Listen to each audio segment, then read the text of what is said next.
तो फिल्म की शुरुआत में हम एक लॉयर कैथलीन को देखते हैं। उसके पास उसकी एक नई क्लाइंट पोली आती है जो उसे बताती है कि मैं नैनी का काम करती हूँ। कुछ दिन पहले ही मेरी जॉब गई है और मैं ज्यादा खर्चे अफोर्ड नहीं कर सकती, लेकिन जिस घर में मैं रहती हूँ उस घर का ऑनर मुझसे बार बार रेंट बढ़ाने की बात कर रहा है जिसे मैं अफोर्ड नहीं कर सकती और इसीलिए मुझे आपकी हेल्प चाहिए। जितना हो सकता था कैथलीन उसे गाइड कर देती है और इस दौरान पॉली नोटिस करती है कि कैथलीन प्रेग्नेंट भी थी। खैर कुछ अरसा गुजर जाता है और हमें दिखाया जाता है कि कैथलीन की बेटी पैदा हो गई थी और वो अब काफी बड़ी भी हो गई थी। कैथलीन की एक और बड़ी बेटी भी थी। घर के काम, दोनों बच्चों को संभालना और जॉब करना, कैथलीन अब इन सब चीजों को अच्छे से मैनेज नहीं कर पा रही थी। उसका घर भी मेन रोड पर था। हमेशा उसे डर लगा रहता था कि अगर बच्चे बाहर चले गए तो कहीं उनका एक्सीडेंट ना हो जाए किसी कार से। खैर आज वो अपनी दोनों बच्चों को लेकर ग्रॉसरी करने के लिए निकल जाती है और तभी मार्केट में उसे मिल जाती है दोबारा से पोली। कैथलीन और पोली आपस में बातें करने लग जाते हैं, लेकिन इस दौरान कैथलीन की बेटी उन्हें काफी डिस्टर्ब करती है। तो पोली कैथलीन से कहती है, मैं देख रही हूँ आप अपने बच्चों को लेकर काफी ज्यादा परेशान हैं। मैंने आपको बताया भी था कि मैं एक नैनी हूँ, लेकिन अभी मेरे पास जॉब नहीं है।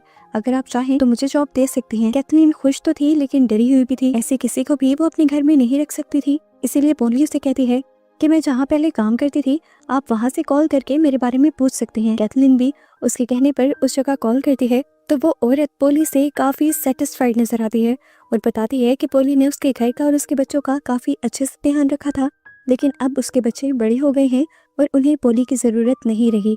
अपनी सारी तसल्ली करने के बाद कैथलीन और उसका हस्बैंड पोली को अपने घर पर जॉब दे देते हैं। कुछ दिन गुजरते हैं और कैथलीन ये देखकर खुश हो जाती है कि उसकी दोनों ही बेटियां पोली के साथ काफी ज्यादा अटैच हो गई थी। कैथलीन आकर अपने हस्बैंड और पोली को बताती है कि कल को मेरे कुछ कलीग्स लंच पर आ रहे हैं और उनके लिए मैं सारा लंच खुद प्रिपेयर करूंगी। वो पोली यहाँ तक कि अपने हस्बैंड को भी किचन में आने नहीं देती, लेकिन इसी दौरान हम नोटिस करते हैं कि पोली कई मर्तबा बहाने से किचन के अंदर आई भी थी और उसने कैथलीन के बनाए खाने के अंदर कुछ मिक्स भी कर दिया था। खैर कुछ देर बाद सब लोग खाना खाने बैठ जाते हैं। खाना सबको ही पसंद आता है। खाने के दौरान पोली भी इन लोगों के साथ ही बैठी हुई थी। कैथलीन का दोस्त पोली से पोली के बारे में पूछता है और पोली अपने बारे में ज्यादा जो बात हाईलाइट करती है वो ये कि वो गरीब है और उसकी फैमिली नहीं है। अब उसके शहर में रहने के खर्चे पूरे नहीं हो रहे, इसीलिए वो अपने गांव वापस चली जाएगी। ये बात करते ही कैथलीन उससे कहती है, तुमने मुझसे ये बात डिस्कस नहीं की। खैर ये लोग इस टॉपिक को बात के लिए छोड़ देते हैं और अपनी बातों में लग जाते हैं। कैथलीन ने आज अपने दोस्तों को अपने घर पर ही स्टे करवाया था और रात होते ही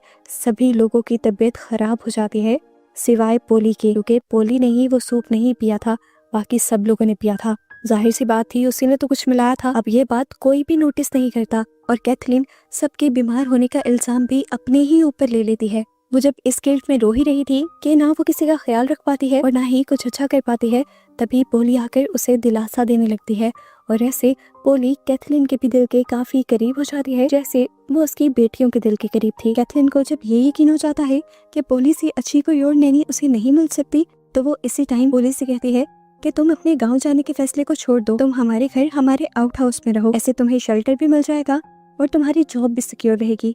पोली के लिए तो ये सबसे खुशी की बात थी। उसने फौरन ही हाँ कर दी और वो यहीं रहने लगी। पोली के घर आने के बाद सब कुछ सेट होने लगा था।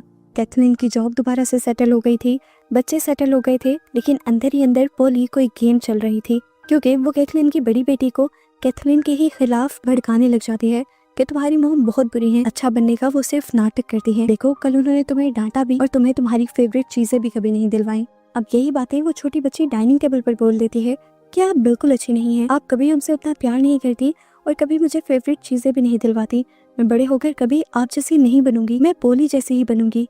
ये बातें सुनकर कैथलीन का दिल टूट जाता है। वो अपनी बेटी को समझाती है कि नहीं बेटा ऐसी बात नहीं है, मैं तुमसे बहुत प्यार करती हूँ। और अपनी इस बात में जब वो अपने हस्बैंड की भी राय लेने की कोशिश करती है तो उसका हस्बैंड भी पोली का ही साथ देता है और यहाँ पर कैथलीन ज्यादा टूट जाती है। कैथलीन अब पूरी तरह टूट चुकी थी। उदास होकर वो अपने रूम में चली गई। तब उसके हस्बैंड ने उसे नोटिस किया, उसे मनाया। आई एम सॉरी, शायद मैंने तुम्हें ज्यादा कह दिया है, लेकिन तुम भी गलत सोच रही हो। जितना तुम पोली को गलत समझ रही हो उतनी वो गलत नहीं है, वो अच्छी है।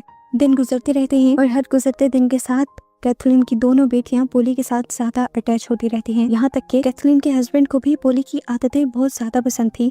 वो काफी केयरिंग थी। इसी वजह से कैथलीन को अब पोली से इनसिक्योरिटी होने लगी थी। ऐसे ही न्यू ईयर का दिन आ जाता है। ये सारे फायर सेलिब्रेशन देखने के लिए जाते हैं और जब घर आते हैं तो कैथलीन को अपनी बेटी के रूम से अजीबोगरीब आवाजें आती हैं। डर कर वो रूम में जाते हैं तो देखती है कि उसकी बेटी बुरी तरह डरी हुई थी और उसके हाथ में बहुत सारे फायर क्रैकर्स थे। वो अपने हस्बैंड और पोली दोनों को ही डांटने लगी कि किसने दिलवाए हैं उसे फायर क्रैकर्स। पोली ने फौरन से सॉरी कह दिया और कहा कि मुझे नहीं पता था कि वो ऐसे डर जाएगी, मुझे तो ये लग रहा था कि वो एंजॉय करेगी। सॉरी सुनने के बावजूद कैथलीन का गुस्सा कम नहीं होता और वो पोली से कहती है, अगर कोई हादसा हो जाता तो तुमने कुछ सोचा भी नहीं। आज तुमने साबित कर दिया है कि तुम मेरे बच्चों का ख्याल नहीं रख सकती, इसीलिए चली जाओ यहाँ से। कैथलीन ने फैसला तो ले लिया था, लेकिन पोली ने अब उसके बच्चों को ही उसके फैसले के खिलाफ भड़का दिया। कैथलीन के बच्चे, यहाँ तक कि कैथलीन का हस्बैंड भी कैथलीन को समझाने की कोशिश करता है, लेकिन इस चीज से कैथलीन और भी ज्यादा चिढ़ जाती है और फौरन ही पोली को घर से निकाल देती है। पोली अब घर से जा चुकी थी, जिसके बाद से कैथलीन से उसकी पूरी फैमिली नाराज हो चुकी थी। अपनी बेटी को तो वो समझा नहीं सकती थी, लेकिन वो अपने हस्बैंड को समझाने की कोशिश करती है। देखो, पोली वैसी नहीं है जैसा तुम समझ रहे हो, उसके इरादे खतरनाक लगते हैं मुझे और इसीलिए मैंने उसे घर से निकाला है। लेकिन कैथलीन का हस्बैंड तो कुछ सुनने को तैयार ही नहीं था, वो उल्टा कैथलीन से ही नाराज हो जाता है और यहाँ पर कैथलीन ठान लेती है कि वो अपने आप को प्रूफ करके छोड़ेगी कि वो ठीक है। अब क्योंकि कैथलीन एक लॉयर थी, इसलिए उसने पूरा प्लान बनाया और उसी प्लान के तहत वो पोली को उसके घर से लेने चली गई। वो पोली से माफी मांगकर उसे अपने घर वापस ले आती है, जिससे सब दोबारा उससे खुश हो जाते हैं और इसके बाद पोली दोबारा अपने दोस्त को बुला लेती है, जो दरअसल एक डिटेक्टिव है। कैथलीन के कहने पर वो ये मिशन ले लेता है कि वो पोली की सारी इन्फॉर्मेशन निकाल कर रहेगा और ये भी पता चला लेगा कि आखिर वो चाहती क्या है। पोली की गैर मौजूदगी में वो पोली के रूम में जाता है और उसके रूम की तलाशी लेता है और उसे वहाँ कुछ मिल भी जाता है, जिसे वो छुपा कर निकलने ही वाला था, पर पोली ने उसे पकड़ लिया। लेकिन अजीब बात थी, ये पता होने के बावजूद कि इस लड़के ने इसके रूम से कुछ चुराया था, पोली उसे फिर भी जाने देती है। स्टूवर्ट घर आकर उन पेपर्स पर रिसर्च करने लगता है और उसे कोई बहुत ही चौंका देने वाली बात पता चलती है, जिसके बाद वो पोली को कॉल करता है बजाय कैथलीन को कॉल करने के, क्योंकि असल तो कैथलीन ने ही उसे ये काम दिया था। दूसरी तरफ हम देखते हैं कि कैथलीन सारा काम स्टूवर्ट पे छोड़कर नहीं बैठी थी, वो खुद से भी इंफॉर्मेशन कलेक्ट कर रही थी और अब वो उस लेडी के घर जाती है जहाँ से उसने पोली की इंफॉर्मेशन पहली मर्तबा ली थी। उस लेडी के घर जाने पर उसे पता चलता है कि पोली ने उसके साथ बहुत बड़ा झूठ बोला था। पोली ने तो कभी नैनी का काम किया ही नहीं था, वो पहले एक ड्रग एडिक्ट थी। जिस औरत से उसने कैथलीन को कॉल करवाई थी, उसी औरत के रिहैब सेंटर में उसने अपने आप को रिकवर किया था, फिर वो बेहतर होने लगी थी। वो अब अपने लिए कुछ करना चाहती थी, इसीलिए उसने अपनी रिहैब की ऑनर से ही कहा कि आप अगर मेरे लिए एक छोटा सा झूठ बोल देंगी तो मुझे जॉब मिल जाएगी। ये सारी सच्चाई सुनकर कैथलीन पागल होने वाली हो जाती है और उस औरत पे ही भड़क जाती है। आप ये कैसा कर सकती हैं, इतना बड़ा झूठ? क्या आपको पता है आपके इतने बड़े झूठ ने तकरीबन मेरी लाइफ तबाह कर दी है। इतना बड़ा सच सुनने के बाद वो फौरन अपने हस्बैंड के पास जाती है और उसे पोली का ये धोखा बताती है कि उसने हमसे झूठ बोला था, उसने कभी नैनी का काम नहीं किया, यहाँ तक कि उसने रिहैब की ऑनर से भी झूठ बुलवाया है। इतने बड़े धोखे के बावजूद भी कैथलीन का हस्बैंड उसे ही गलत कह रहा था। वो कहता है कि पोली ने इतना बड़ा जुर्म नहीं किया, एक जॉब लेने के लिए उस मासूम ने बस एक छोटा सा झूठ बोला है, इसके अलावा कुछ नहीं। कैथलीन अभी भी अपने हस्बैंड को पोली की साइड लेता देखकर काफी ज्यादा अपसेट हो जाती है। सीन कट होकर दूसरी तरफ दिखाया जाता है कि पोली उस लड़के से मिलने पहुंच चुकी थी। ये लड़का पोली को इस टाइम रेबेका के नाम से बुलाता है और पोली हैरान नहीं होती, क्योंकि उसे पहले ही पता था कि ये लड़का उसके ऊपर सर्च कर रहा है। वो लड़का बताता है, मुझे तुम्हारा नाम ही नहीं पता, बल्कि मैं ये भी जानता हूँ कि तुम उसी शहर से आई हो जहाँ से कैथलीन आई थी। कैथलीन की भी स्टोरी इस लड़के ने ही सर्च की थी। वो बताता है कि कैथलीन का भी असली नाम कैथलीन नहीं है, बल्कि उसका नाम जेनिफर है। कैथलीन ने बचपन में एक पूरा घर जला दिया था, जिस घर में पूरी फैमिली जल गई थी सिवाय एक बच्ची के जिसका नाम था रेबेका, यानी तुम। कैथलीन ने वो सब कुछ करने के बाद पुलिस को ये बताया था कि तुम्हारे डैड उसके साथ ज्यादती करने की कोशिश कर रहे थे, जिसकी वजह से उसने तुम्हारे पूरे घर को चलाया था। उसके बाद वो अपना वो शहर छोड़कर यहाँ पर आ गई थी और अब तुम इसके पीछे आई हो, तो मतलब अपनी फैमिली का बदला लेने आई हो।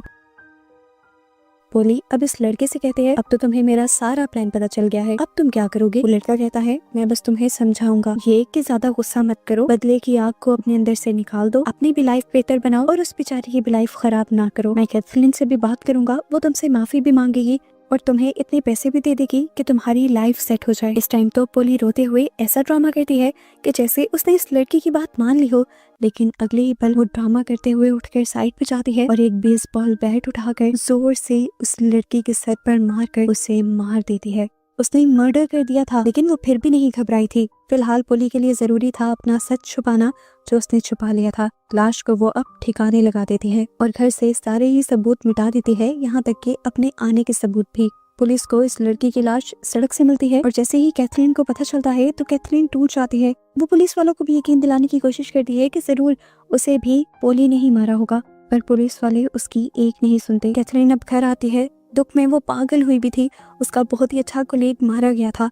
वो आकर सारा गुस्सा पोली पर उतारने लग जाती है और कहती है, अब मैं तुम्हें एक मिनट भी इस घर में बर्दाश्त नहीं करूंगी, निकल जाओ अभी और इसी वक्त मेरे घर से। वो उसे खींचकर जब बाहर निकाल ही रही होती है तो पीछे से उसकी बेटी एमा पोली को रोक रही होती है और इस सब के दौरान एमा को चोट लग जाती है।